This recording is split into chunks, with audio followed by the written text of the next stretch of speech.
사랑은 열린 문, 겨울왕국에 있는 노래의 가사입니다. 사랑에 빠진 안나 공주와 한스 왕자가 부르는 노래죠. 그런데 나중에 알고 보면요, 저 왕자가 나쁜 사람이었습니다. 아주 악한 사람이었어요. 공주를 이용해서 왕위에 오르려는, 나라를 삼키려는 나쁜 남자였습니다. 이 세상에 나쁜 남자, 나쁜 여자가 참 많습니다. 이 세상에서는 마음 문을 또 함부로 열어도 안 됩니다. 그런데 여러분, 하나님은 진짜 사랑이십니다. 그리고 하나님은 진짜 문을 여시는 분이세요. 요한계시록은요, 계속해서 열리는 얘기입니다. 요한계시록이 무시무시한 얘기 같죠? 그런데 사실은요, 사랑의 하나님이 문을 계속 여시는 이야기입니다. 요한의 눈을 여셨고요, 그의 귀가 열렸고요, 그랬더니 하늘 문이 열렸고요, 하늘 보좌가 열렸고요, 또 미래를 담은 그 심판의 두루마리가 열렸고요, 감추어졌던 미래가 열렸습니다. 마치 하늘의 문과 그 천국의 문과 또 땅의 모든 문들이 지옥문까지도 열린 것 같은 그런 이야기가 계속 펼쳐지고 있습니다. 그 와중에요, 여러분, 놀라운 게 있습니다. 요한계시록은 다 계속 열리는 이야기예요. 근데 끝까지 열리지 않는 게 딱 하나 있어요. 무엇인지 아십니까? 바로 여러분 마음입니다. 사람들의 마음입니다. 다른 거는 그렇게 하나님이 여시는데, 하나님이 여실 때 제일 힘들어 하시고 조심스러워 하시는 게 바로 사람들의 마음입니다. 왜냐하면요, 사람들은 이렇게 이 세상 속에서 상처를 받고 또 배신도 당하고, 그쵸? 믿었던 사람들한테 등에 칼도 꼽히고 이런 경험을 하다 보니까 이 마음이 단단하게 잠겨 있을 때가 참 많습니다. 여러분, 근데 하나님께서 힘과 능력이시고 감동을 주시려면 감동을 주실 수 있으실 텐데 왜 억지로 열지 않으실까요? 성경을 보면 하나님께서 간혹 그렇게 하시는 것처럼 보이실 때도 있어요. 근데 그럴 때는 대부분 비상 상황입니다. 지금 빨리 문을 부셔서라도 사람들을 꺼내내지 않으면은 큰일 나게 생겼으니까, 죽게 생겼으니까, 그럴 때는 하나님께서 막 너무 급하셔서 소돔과 고모라 이야기처럼 막 천사들이 막 급하게 하는 것처럼 일단 살려야 되니까 그렇게 하실 때가 있습니다. 성경에도 보면 분명히 그런 상황들이 있어요. 그러나 그렇지 않은 상황들이 더 많습니다. 우리 삶에 사실 비상 상황이 매일 있는 게 아니잖아요. 그렇죠? 위급 상황이. 위기는 늘 닥칩니다. 그러나 그렇지 않은 시간이 훨씬 더 대부분은 많습니다. 그런데 그럴 때 하나님이 계속 몰아치신다고 한번 생각해 보세요. 계속 교회에서도 심지어는 성경 보고 나와라 나와라 나와라 나와라 나와라 계속하면은 별로 안 좋아합니다. 근데 하나님께서 아무리 전능하신 하나님이라도 여러분을 그러면 너네 그 죄고 큰일 난다, 그러지 말아라 말아라 말아라 그러면요, 아무도 좋아할 사람이 없습니다. 그래서 하나님도 그렇게 안 하시는 거예요. 만약에 그렇게 하잖아요, 그러면 단박에 뭐라 그럽니까? 왜 억지로 하나님이 시키냐고 그럽니다. 내가 생각이 있고 의지가 있고 선택할 수 있는데 왜 하나님이 억지로 하냐고 사람들이 다 그렇게 말합니다. 그래서 하나님께서도요, 인간은 하나님을 닮았잖아요. 생각이 있습니다. 지식과 감정과 선택할 수 있는 의지가 있죠. 그렇기 때문에 사람들을 존중하시는 거예요.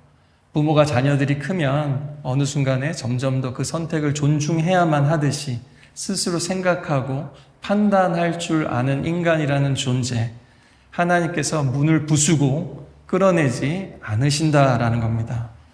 또 우리는 종종 생각합니다. 만약에 하나님이 정말 큰 심판을 그 이집트의 바로처럼 10가지 막 기적과 놀라운 일들, 막 천재지변이 일어나는 것처럼 뭔가 확실하게 사람들이 두려움에 빠지면 와 하면서 자신의 통제를 벗어난 상태에 되면 사람들이 그때는 하나님을 인정하고 회개하지 않을까, 이런 생각들도 많이 하실 거예요. 그렇죠? 예. 하지만 성경은 말합니다. 절대 그렇지 않다는 거예요. 헬게이트, 지옥문이 열려도요, 사람들의 문은 이상하게도 굳게 닫혀 있는 경우가 많다는 겁니다. 요한계시록에도 마찬가지예요. 막 천재지변이 일어납니다. 산이 흔들리고 해가 검어지고 막 달이 핏빛으로 변하고 막 황충들이 날아다니고 막 우리 그때 코로나 때처럼 어떻게 막 역병이 돌고 그래도요. 심지어는 죽고 싶어도 죽지 못하는 것 같은 고통이 닥쳐와도 사람들은 하나님께로 다가가기보다는 더 깊은 동굴로 숨어버립니다. 더 완강하게 마음문을 닫아버린다는 거예요. 마치 10가지 재앙 앞에서 마음문을 더 단단하게 닫았던 이집트의 파라오처럼 사람들이 그렇게 한다라는 겁니다. 왜 그럴까요? 여러분, 고통이 해결을 반드시 낳는 것이 아니라는 겁니다. 채찍을 때린다고 아이들이 교훈을 얻고 돌이키는 게 아니라는 거예요, 다. 그런 거를 지혜로운 사람은 그렇게 하고요. 지혜롭지 않은 사람이 이 세상에는 생각보다 굉장히 많다라는 겁니다. 또 두려움이 믿음을 낳는 것도 아니라는 거예요. 하나님의 권능을 본다고 해서, 기적을 본다고 해서 믿을 것 같죠? 전혀 그렇지 않다라는 겁니다. 오늘도 새날이 열렸고 예배당 문이 열려있고 여러분 들어오셨습니다. 이 시간 앉아 계신 여러분 다시 한번 점검해 보시기 바랍니다. 여러분의 마음 문도 이 시간 열려 계십니까? 열려 계신 분들은 아멘 한번 해보시죠. 열려 계십니까? 네, 아멘.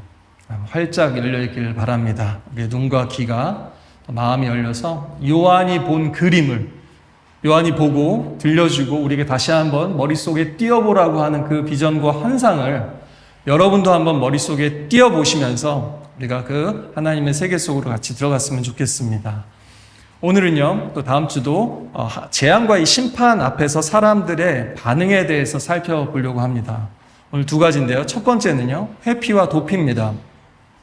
요한이 첫 번째 목격한 반응은요, 사람들이 두려워 떨면서 도망치는 것이었어요. 요한계시록 6장 15절, 16절을 보니까요, 땅에 높은 사람이나 낮은 사람이나 할 것 없이 그 재앙을 보고서 어떻게 하냐면요, 산과 바위들 틈으로 가서 숨었습니다. 숨었을 뿐만 아니라 그 산과 바위더러 무너져 내려서, 그럼 죽잖아요, 자기네들이. 근데도 하나님이 너무 무서우니까 우리를 좀 감춰달라, 진노 가운데서 우리를 숨겨달라라고 말하고 있다는 겁니다. 예수님께서 6번째 인을 떼시자 이 온 땅에 막 대격변이 일어나고 있거든요. 하늘은 두루마리 날아가는 것처럼 그렇게 떠나가고 막 산과 섬이 흔들리고 막 이런 일이 벌어지니까 사람들이 패닉에 빠진 거죠. 무서워합니다. 그런데요, 여기 중요한 게 있습니다. 중요한 힌트는 뭐냐면요, 보좌에 앉으신 이의 얼굴과 어린 양의 진노로부터 우리를 숨겨다오, 이렇게 얘기합니다. 예, 우리 보세요. 이 사람들이 지금 이 벌어지는 일들이 하나님이 뭔가 혹은 거대한, 우리가 알 수 없는 거대한 힘이, 신이라는 존재가 이런 일을 행하고 있다는 것을 지금 느끼고 있습니까? 느끼지 못하고 있습니까? 느끼고 있다라는 거예요. 뭔가 지금 설명할 수 없고 뭔가 대단한 일이 벌어지고 있다라는 것, 그리고 그 뒤에는 뭔가 하나님 같은 분이 계시다라는 것을 이들이 느끼고 있는데, 그 하나님의 존재와 진노의 현실은 인정하면서도 하나님 앞에 엎드리고 회개하고 용서를 구하기보다 산속에 숨거나 죽기를 바라고 있다라는 거예요. 여러분, 이거는요, 이게 인간의 전적 타락이라는 게 바로 이런 겁니다. 태초에 선악과를 따먹으니까 사람들이 어떻게 됐습니까? 벌거벗은 것을 알고 하나님이 두려워서 숨었잖아요. 어디에 숨었습니까? 동산나무 뒤에 숨었습니다. 마치 잘못을 저지르고 큰 사고를 친 다음에 무서워서 어디 옷장 같은 데 숨어있는 아이처럼 아담과 하와가 그런 모습으로 숨어 있었다라는 겁니다. 사람들은 죄와 수치, 그 심판의 두려움 앞에서 매도 빨리 맞는 게 낫다, 이게 지혜로운 사람이죠. 근데 대부분은 그렇지 않다는 거예요. 바로 나아가기를 두려워합니다. 죄를 지으면요, 우리도 모르게 자꾸 숨기고 피해요. 그래서 오래 사신 분들은 알죠. 표정만 딱 봐도 왜 저러지? 잘못했나? 이런 게 느껴질 때가 있잖아요. 그렇죠? 또 요나 같은 선지자, 우리 청년 우리 한 분이 유튜브에 요즘 AI가 기가 막히지 않습니까? 참 AI도 이렇게 활용하면 참 은혜가 되는 것 같아요. 한번 그 요나의 브이로그를 상상으로 만든 AI로 만든 그 영상입니다. 한번 보시죠. 그 마지막 메시지가 뭐예요? 하나님 앞에서 도망치지 말라는 거잖아요. 그렇죠? 요나의 메시지가. 근데 요나 이야기 끝에 보면 요나가 끝까지 회개했다는 얘기가 없어요. 니느웨를 구원시켜 놓고도요. 요나 자신은 회개했다는 얘기가 없습니다.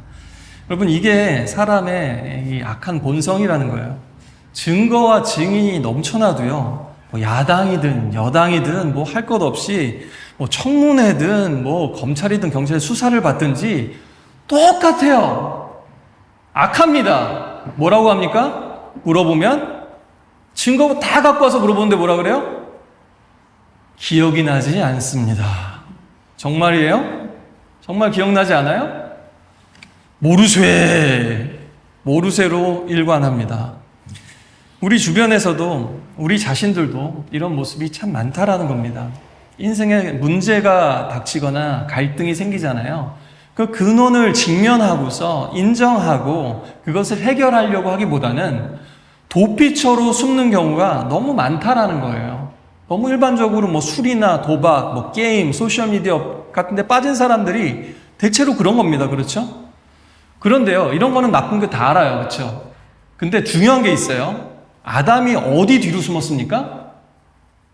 나무 뒤로 숨었어요. 나무가 나쁜 거예요? 중독이에요? 아니죠. 나무는 하나님이 주신 최고의 선물이었습니다. 에덴 동산에서. 근데 타락한 인간은요, 하나님이 주신 축복 뒤에도 쏙 숨어버릴 수가 있다라는 거예요. 하나님 은혜 받고 간증하고 막 기도응답 많은 분들도요, 하나님이 옛날에 그 은혜 주셨어요. 근데 하나님 뭐라고 해요? 지금 회개라고 하는데, 나 그때 은혜 받았지. 그때 변화됐지. 그때 그러고서 내가 하나님에서 헌신했지 하면서 지금 회개하라 그러는데 그 축복과 간증 뒤에 싹 숨어버린다라는 겁니다. 이게 사람의 타락한 본성이고 크리스찬들도 벗어날 수 없는 위험이라는 거예요.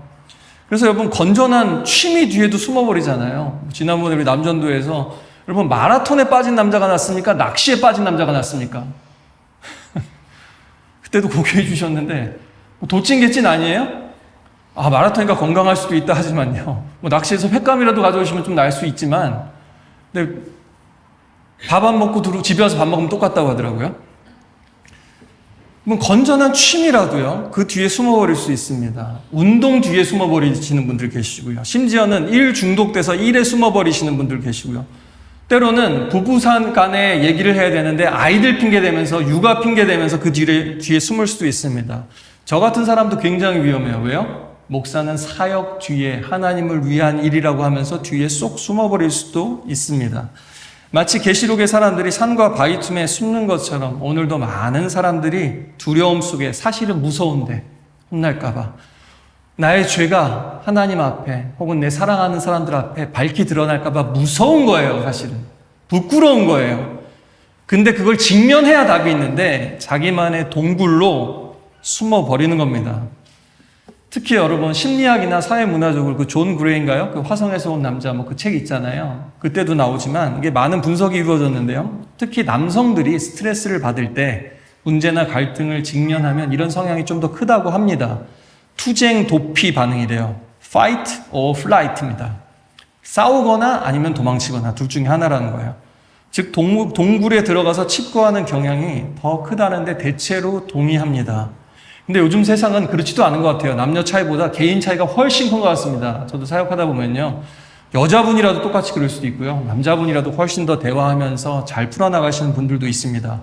특히 예수 믿는 분들은 그러셔야 됩니다. 아시겠죠? 그럼에도 불구하고 이런 분들은요, 문제가 생기면은 남의 도움을 받거나 감정을 표현하기보다는 내부에서 해결하려는 경향이 커서 그런 거예요. 나쁜 의도만 있는 것이 아니라 또 자아를 보호하고 회복하려면은 자기만의 시간이 필요해요. 그러니까 혼자만의 공간으로 후퇴하는 겁니다. 전진을 위해서 일부 후퇴하는 거예요. 근데 이럴 때 아내가 됐든지 여자친구가 됐든지 자꾸 대화를 시도하잖아요. 그럼 어떻게 됩니까? 알았어. 그러면서 대화가 잘 됩니까? 더 어려워지는 경우가 많아요. 왜냐하면 더 위축되거나 더 방어적이 되기 쉽습니다. 그냥 이렇게 까놓으면 되는데 그게 너무 어렵다는 거예요. 그게 생각보다 굉장히 큰 용기가 필요하다는 겁니다. 그 순간에도 뭐라 그래요? 지금 말해봤자 싸움만 되니까 하면서 자리를 피하는 경우가 상당히 많습니다. 여러분, 이런 심리나 어떤 동굴 자체가 문제가 아닙니다. 여러분, 자기만의 공간, 생각할 시간, 회복할 시간이 필요하죠. 맞죠? 다만 동굴이 편해지거나 스스로 고립시키고 오해를 키우면 그게 문제라는 겁니다. 여러분, 소통에 단절이 생기면요, 같이 있어도 따로 사는 거잖아요. 그렇게 되어서는 안 된다는 겁니다. 그럼 마치 오늘 요한계시록 뭐라 그래요? 어린 양의 진노로부터, 그 얼굴과 진노로부터 나를 숨겨달라. 가정에서 어떻게 됩니까? 아내의 얼굴과 진노로부터 나를 숨겨달라. 남편의 그 얼굴과 진노로부터 나를 숨겨달라. 이러면은 얼마나 비극입니까? 이게 하나님 모르는 사람들이 이렇게 한다는 거예요. 하나님 모르는 사람들이. 요한계시록에 보니까요. 우리 가운데 그러신 분들이 더 이상 없기를 바랍니다. 남자의 동굴이든 여자의 동굴이든 빨리 나오시길 바랍니다. 왜냐하면 현실을 외면한다고 해서 우리가 내뱉은 말과 우리가 벌인 일들은 사라지지 않으니까요. 우리의 죄도 하나님의 심판도 사라지지 않습니다. 요한계시록에서 숨었던 사람들은 결국 어린 양의 진노를 피하지 못했습니다. 그렇죠? 우리도 회피와 두려움만 가지고는 답이 없는 겁니다. 유일한 답은 어디 있어요? 아담이 하나님을 찾아간 거예요? 회개한 거예요? 아니죠. 아담이 두려워서 부끄러워서 숨었을 때 하나님께서 찾아오셨습니다. 우리 엄마 아빠 같으면은 너 왜 그랬어? 도대체 무슨 짓을 한 거야? 라는 말이 나와도 시원치 않은 상황 아닙니까? 그 선악과를, 영원한 생명을 선물로 주셨는데 그걸 망쳐버린 거잖아요.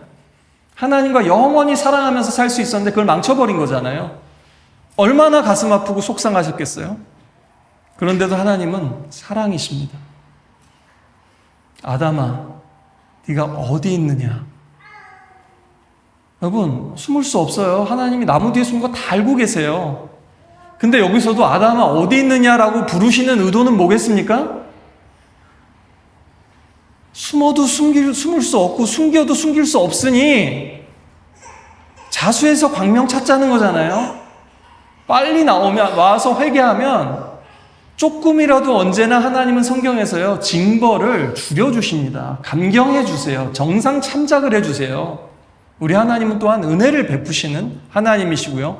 진노 중에도 긍휼을 잊지 않으신다고 했습니다. 진노 중에도. 그렇죠?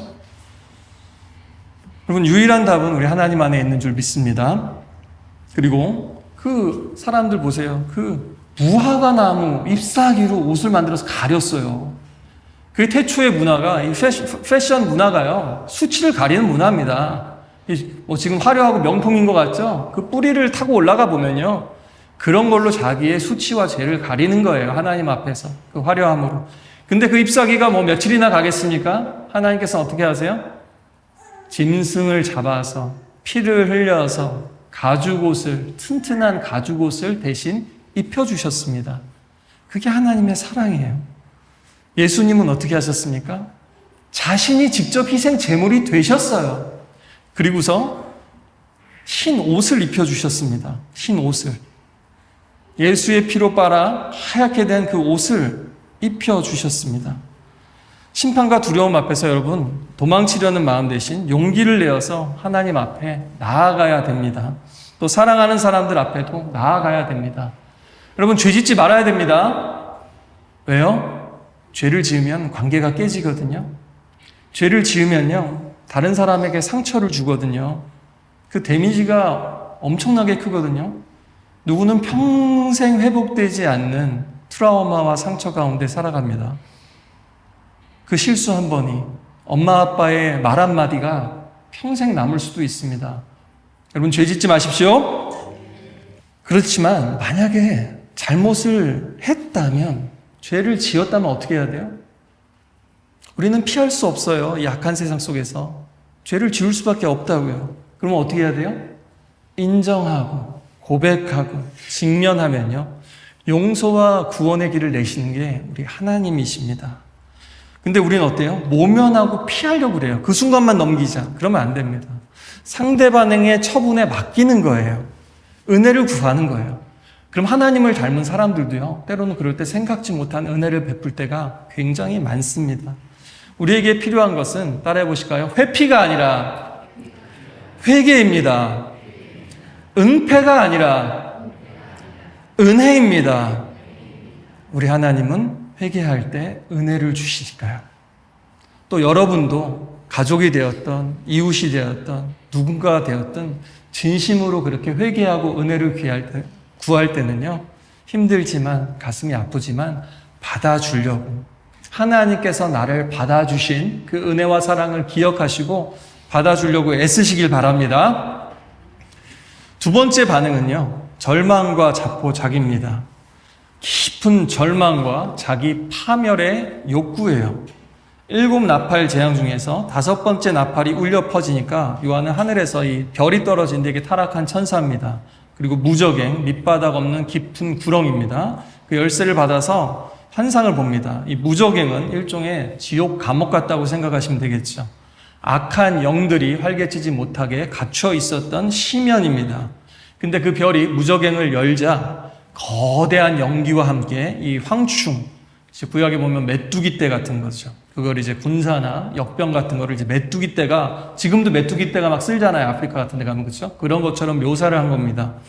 그래서 지옥에서 풀려난 이 악한 존재들이, 그러나 단 하나님이 허락하신 동안, 허락하시는 만큼만 사람들을 해합니다. 근데 고통만 주고 죽이지는 못하도록 제한하십니다. 그러자 사람들이요, 아이러니하게 죽음을 선택하려고 하는 비극적인 상황이 벌어집니다. 계시록 9장 6절에 보니까 그 기간 동안 사람들은 죽음을 구해도 결코 그것을 얻을 수 없고 죽기를 갈망해도 죽음이 그들에게서 달아날 것입니다. 죽고 싶어도 못 죽는 상태라는 거예요. 이게 뭐예요? 바로 타락한 인간의 심판 앞에서의 회개하지 않는 사람들의 지옥 같은 이 세상에서의 상태라는 겁니다. 그런데 그 고통이 얼마나 극심했던지 그들은 스스로 목숨을 끊고자 하지만 그 바램마저 이루어지지 않습니다. 실존주의 철학자 알베르 까뮈는요, 진정으로 심각한 철학적 문제는 오직 하나, 그것은 자살이다 라고 말했습니다. 자살은 부조리에 대한 굴복이기 때문에 까뮈는 자살을 철저하게 반대했어요. 그러나 중요한 문제라는 거죠. 실제 우리 삶에서 이런 생각을 피할 수 있는 사람은 없다는 겁니다. 과연 삶을 계속할 의미가 있는가? 살고 싶지 않다. 죽고 싶다. 라는 말이 튀어나올 정도로 이 세상을 살아가다 보면 그런 부조리와 모순과 고통으로 인해서 점철된 그런 순간들을 맞이할 때가 반드시 있다라는 겁니다. 오늘날도 그래서 많은 사람들이 절망하고 있고요. 삶을 포기하고 싶다는 유혹이 나타납니다. 영국에서도 얼마 전에 그러니까 안락사 문제 같은 게 이제 법안으로 제정돼서 막 통과된다고 해서 난리가 아닙니까? 그것을 오히려 법제화하려고 하는 움직임입니다. 그런데요, 이건 근본적인 해결이 아니죠. 그것은 경제적인 문제도 아니고 그냥 고통을 덜어내는 문제도 아니고요. 삶의 의미가 있는가의 문제입니다. 이게 없으면 방황하는 거예요. 이게 없으면 살고 싶지 않은 겁니다. 삶은 끊임없는 고통과 상실을 가져오고 괜찮다가도 위기가 찾아오고 또 좋은 사람도 많지만 악인들이 미꾸라지처럼 물을 흐리면서 모두를 상처와 절망에 빠뜨리게 하곤 합니다. 이렇게 살아있는 지옥을 경험한 사람들은요, 삶의 고통 앞에서 희망을 내고 잘 살아보려고 하기보다는 극단적인 선택을 누구나 생각하게 됩니다. 계시록 9장은요, 이런 사람들의 심리를 잘 보여주고 있습니다. 그러나요, 다시 한번 깨달아야 됩니다. 이런 죽고 싶을 만큼의 절망도 사람들의 마음을 자동으로, 무조건적으로 하나님께 돌이킬 수는 없다라는 겁니다. 계시록의 사람들은 지옥문이 열리는 그 고통 앞에서도 어느 누구도 하나님께 부르짖거나, 부르짖기는 했지만 회개하지 않아요. 긍휼히 여겨달라고 그러고 용서해달라고 그러고 고통을 감해달라고 하지 않습니다. 그러나 성경을 보면 놀라운 게 뭔지 아세요? 가인이 태초에 살인자였어요. 근데 가인이 살려달라고 사람들이 나 죽일 것 같다 그러니까 하나님이요, 인을 쳐서 보호했습니다. 살인자라도 죽이지 말라고.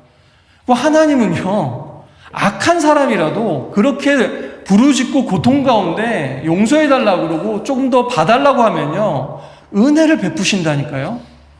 그 하나님을 우리가 알아야 됩니다. 이걸 모르니까 사람들이 이렇게 마음 문을 계속 닫아버리는 거예요.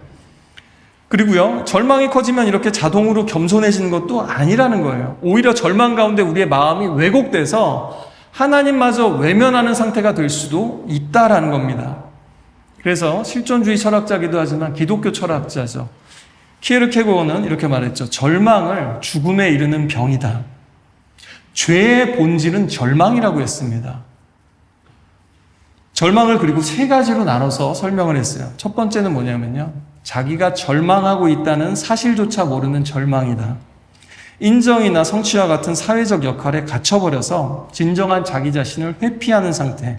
아까도 그 도피 회피 나왔죠. 두 번째로 자기 자신이 되기를 원치 않는 절망이라고 합니다.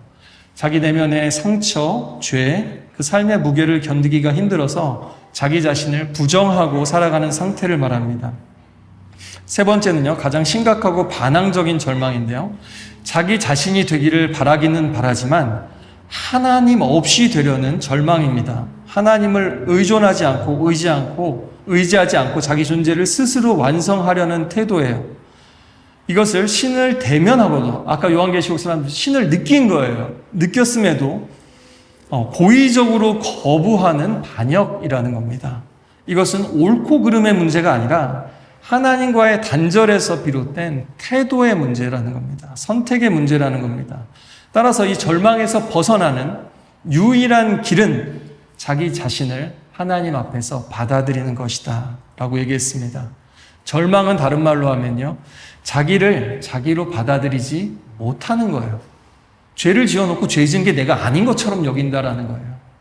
그 치유는 하나님 안에서 나를 받아들이는 믿음이라고 했습니다. 키에르케고어는 이렇게 말하는 거예요. 절망의 반대는 믿음이다라는 겁니다. 절망에 빠지면 구원의 길이 없는데 그 가운데서도 하나님을 붙잡으면 살아난다라는 거예요. 믿지 않는 사람들은 그러나 지옥문이 열릴 때도 마음문도 닫아버립니다. 사랑과 정의가 없는 이 세상, 부조리한 세계에서 분노하다가 결국에는 절망하고 맙니다. 그러나 여러분, 이 회개하지 않는 사람들을 보시면서 계시록에서 하나님이 다 죽어라 이러면서 재앙을 퍼붓는 게 아니라 왜 이렇게 점진적으로 재앙을 오랫동안 여러 번 베푸시겠어요? 하나님의 기다림입니다. 그런데도 돌이키지 않는 사람들을 향한 하나님의 슬픔과 그 인내를 여러분이 계시록을 통해서 미래를 맞춰야지 이러고 보는 게 아니에요. 하나님의 마음을, 하나님의 섭리를, 인류의 역사를 이끌어 가시는 그 하나님의 마음과 손길을 느껴야 되는 겁니다. 7 인도, 7 나팔도, 7 대접도 재앙과 심판이지만 이것은 회개로 이끄는 점진적인 반복적인 경고음인 거예요. 여러분, 화재 경보기가 울리면 튀어나가야 되잖아요. 그런데 사람들 요즘에 어떻습니까? 맨날 잘못 울리는 화재 경보기가 있으면 사람들이 이제 안 죽는구나, 잘못 울린 거야, 나가지도 않습니다. 저도 예전에 그런 경우가 참 많았어요. 예. 잘못 울린 거죠, 고장나서. 처음엔 놀라서 다 튀어나가고 대피하세요 막 이랬는데 지금 세상이 딱 그런 모양이라는 겁니다. 코로나 때도 막 다 끝날 수도 있다 막 했다가 지금 나니까 기억도 잘 안 나잖아요. 지금 예배 한 번만 드렸으면 하나님, 우리 성도들 얼굴 보면서 우리 예배 한 번만 드렸으면 좋겠어요 했는데 지금 그 감격이 있습니까? 예배 정말 이런 감독이 금세 사라지잖아요. 얼마나 사람들이 변덕스럽냐라는 거예요. 그러니까 하나님은 부지런히 일하십니다. 부지런히 메시지를 주세요. 때로는 부지런히 회초리를 드십니다. 여러분, 믿지 않는 사람들은 이렇게 마음문을 계속 닫아버리지만 믿는 사람은 이렇게 고백합니다. 우리 C.S. 루이스가 이렇게 얘기했죠. 우리는 기쁨조차도 무시할 수 있습니다. 하지만 고통은 반드시 우리의 주의를 끌게 됩니다. 하나님은 기쁨 가운데 우리에게 속삭이시고 양심을 통해서는 말씀하시고 고통 속에서는 외치십니다. 그것은 귀머거리 된 세상을 흔들어 깨우기 위한 하나님의 확성기입니다. 하나님의 메가폰이라는 거예요. 좋게 얘기하면 안 들으니까. 근데 또 예를 들어서 불이 나거나 그러면 나도 모르게 사람들이 막 소리치잖아요. 살려야 되니까. 고통이라는 것이 루이스는 그렇다라는 것을 깨달은 겁니다. 우리는 감사와 기쁨뿐만 아니라 고통과 절망과 허물을 통해서 비어있는 가슴을 통해서 은혜의 자리로 인도함을 받는 겁니다. 믿는 사람들은요, 그래서요. 안 믿는 사람들은 어떻다고요? 고집스러운 사람들은 어떻다고요? 지옥문이 열려도 마음문을 안 연다고요. 근데 믿는 사람들은 어떻다고요? 지옥문이 아니라 작은 고통과 고난 앞에서도 마음문을 확 열고 주여 나를 도우소서, 주여 나를 불쌍히 여기소서 하는 겁니다. 그리고요, 더 놀라운 거는요, 우리가 문을 열기도 전에 우리가 고통 가운데 신음하고 있을 때요, 주님은 이미 우리 밖에 오셔서 문 열어라, 문 열어라, 도와줄게 이러고 계시다는 겁니다. 이게 요한계시록의 그림이에요. 이미지예요. 환상이에요. 복음은요, 이 절망 가운데, 이 악한 세상 가운데 반드시 소망이 있다는 것을, 희망이 있다는 것을 말씀해주고 싶은 거예요. 특히 우리 믿는 사람들은 더 확실한 소망이 있는 거죠. 내가 가장 깊이 절망할 때도 하나님은 더 가까이 계십니다. 나의 작은 신음에도 응답하시니. 저도 그 찬양 부르면서 정말 많이 울었거든요. 너무 정말 신음소리가 나면서 고통스러울 때 그 찬양 부르면서 많이 울었습니다. 근데 하나님께서 정말 작은 신음에도 응답하시고 또 응답하시고 여러분 가운데도 지금 기도할 힘조차 없을 때에도 너무 고통스러워서 힘들어서 삶의 의미가 없는 것 같아서 몸부림치고 계신 분이 계시다면 하나님을 향해서 말하시기 바랍니다. 기도하시기 바랍니다. 신음소리라도 내시기를 바랍니다. 믿음이 있는 사람은요, 절망할수록 하나님을 갈망하게 됩니다. 하나님을 갈망하는 사람에게는요, 영원한 소망만이 아니라 지금 여기서 오늘을 살아갈 소망을 주십니다. 예수님은 사망과 음부의 열쇠를 갖고 계시다 그러셨어요. 지옥의 문도 열고 닫으실 수 있고 우리의 절망도 끝내실 수 있는 분이십니다. 마귀가 갇혀있는 것도 하나님이 열고 마귀는요 강제로 가두셨어요. 무적행에, 그 지옥문에. 또 마귀의 의지와 상관없이 풀어놓으셨어요. 근데 놀라운 건 뭡니까? 사람들은 강제로 열고 들어가 그러고 닫고 나와 그러고 열고 그렇게 안 하시고 어떻게 하신다고요?